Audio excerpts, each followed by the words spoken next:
સૌરાષ્ટ્રમાં અગતરાય કરીને એક ગામ છે. ત્યાં પર્વતભાઈ નામે એક ખેડૂત રહેતા હતા. તેઓ શ્રીજી મહારાજના ભક્ત હતા. તેઓ ખાતા પીતા સૂતા બેસતા રાત દિવસ મહારાજનું સ્મરણ કરતા હતા અને મહારાજના નામનો જપ કરતા હતા. ખેતરમાં હળ ચલાવે ત્યારે મહારાજ, વાવણી કરે ત્યારે મહારાજ અને પાક કાપે ત્યારે મહારાજ. કામ બધું મહારાજનું છે. હું મહારાજનો મુનિમ છું અને મહારાજની વતી કામ કરું છું.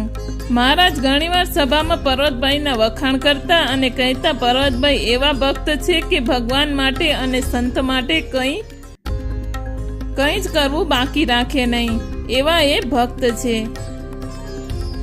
અમારા વચનમાં કંઈ ફેર પાડે નહીં અને અમે જેમ કહીએ તેમ કરે. એકવાર કેટલાક કાઠી ભક્તોને થયું કે તે કેવા પર્વતભાઈ છે કે મહારાજ તેમના આટલા બધા વખાણ કરે છે. એકવાર તેમની પરીક્ષા કરીએ. તેમણે મહારાજને કહ્યું કે એકવાર અમને પર્વતભાઈના ઘરે લઈ જાઓ. મહારાજ કહે, ચાલો. કાઠી ભક્તો ઘોડે સવાર થઈને મહારાજની સાથે ચાલ્યા. બધાએ અગતરાય આવ્યા. પર્વતભાઈએ મહારાજનો સત્કાર કર્યો અને ઢોલિયો ઢાળી વિરાજમાન કર્યા ને પછી પોતે એમની ચરણ સેવા કરવા બેસી ગયા.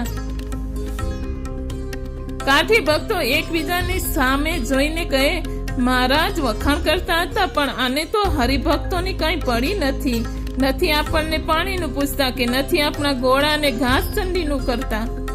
મહારાજ આ સમજી ગયા.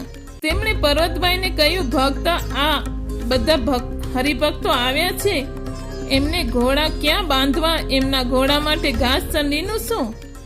છાસ પાણીથી એમની કંઈ સરભરા તો કરો. આમ બેસી શું કામ રહ્યા છો?